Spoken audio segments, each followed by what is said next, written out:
Hello mga Mars! Welcome back to my channel, Karen Scoop Station here. Break muna tayo sa showbiz update. Ngayon ay nasa BGC ako sa Bonifacio Global City. Pupunta kami sa SM Aura.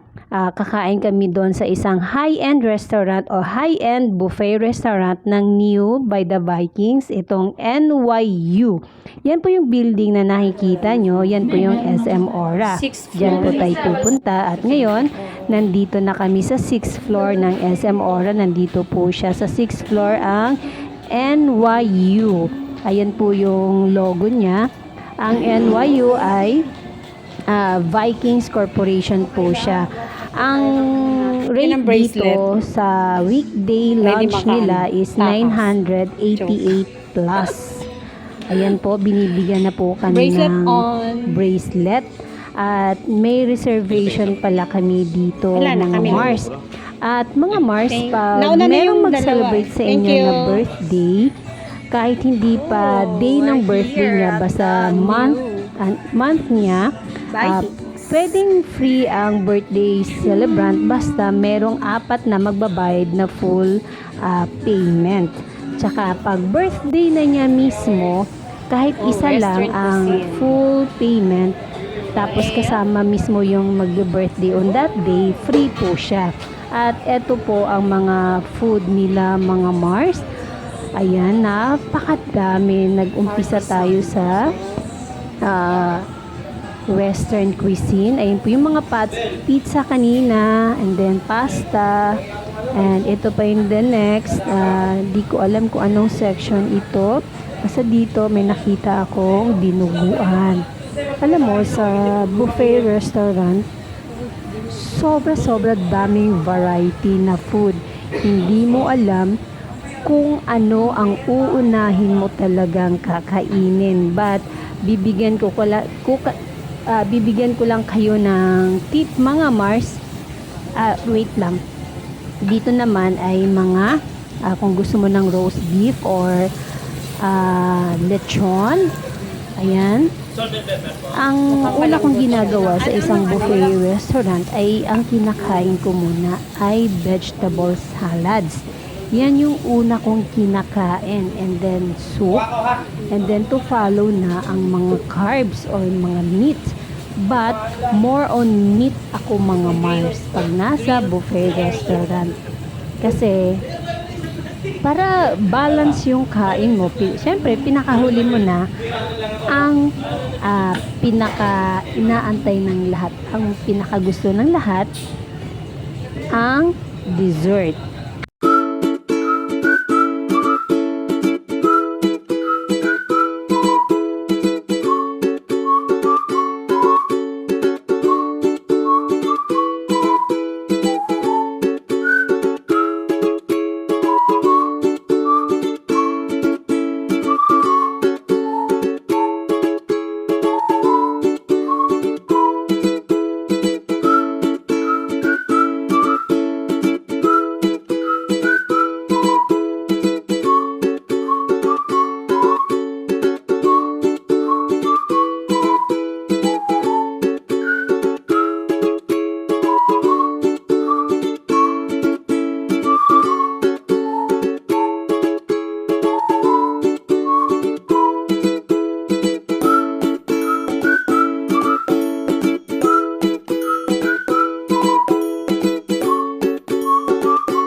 Ayun kanina, yun yung section ng mga drinks and pwede kasama din dito ang beer. At ito naka-display na mga alak mga Mars, hindi pala siya kasama sa binayaran mong 988 kasi for display lang pala.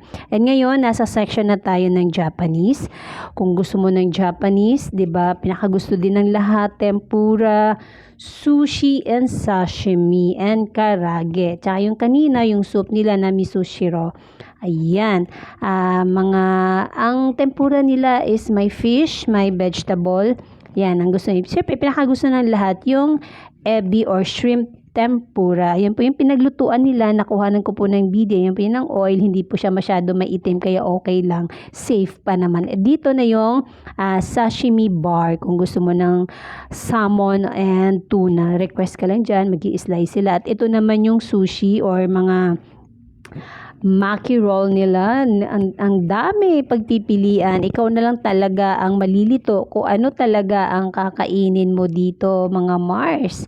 And then dito tayo sa mga breads. Ayan, kung gusto niyo ng mga bread, nandito po lahat. Iba't ibang klaseng bread, iba't ibang klaseng spread, mamimili ka na lang. At dito ako naaliw sa mga bite size nila rito. Ayun, ang cute, naka-cone.